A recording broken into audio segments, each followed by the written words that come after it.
Kuhusu wiki ya usafiri endelevu, kama chama tumejiandaa pamoja na wanachama wetu kushiriki katika maonyesho ambayo tutaonesha shughuli ambazo tunazifanya kama chama na wasafiri kwa muda wa wiki nzima. Tutakuwa na faida nyingi sana, ili pia tuweze kuieleza serikali kiasi gani tunachangia katika sekta kwenye pesa za kigeni na pia kuiendeleza bandari yetu ya Tanzania.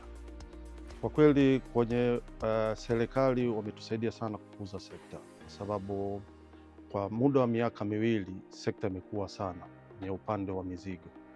Kwa hiyo tunamshukuru sana Rais wetu Mama Samia Suluhu kwa kuturahisishia na kutuwekea wawekezaji ambao wametusaidia kufikisha malengo ambayo mpaka sasa tunakaribia kuyapita.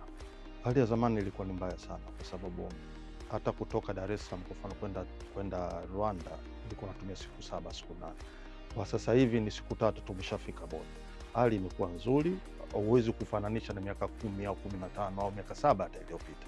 Kwa hii miaka 5 iliyopita kuna mabadiliko makubwa sana, na tunashukuru pia na reli imeanza kufanya kazi, pia inasaidia pia kupunguza mzigo.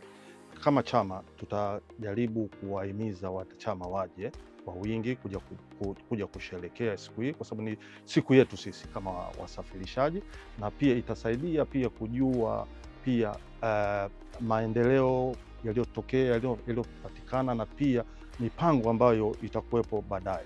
Kwa hiyo ni mara ya kwanza, na pia tunawapongeza sana LATRA kwa kuangalia angalau kufanya hii siku kwa wasafirishaji, lakini pia iwe endelevu pia, ili tuwe na wachangiaji wengine zaidi ambao wanaweza kuwa. Na pia nawasisitiza wanachama wetu pia waweze kusponsor hii siku ambayo ni siku yetu kwa ajili ya kusherehekea pamoja na serikali.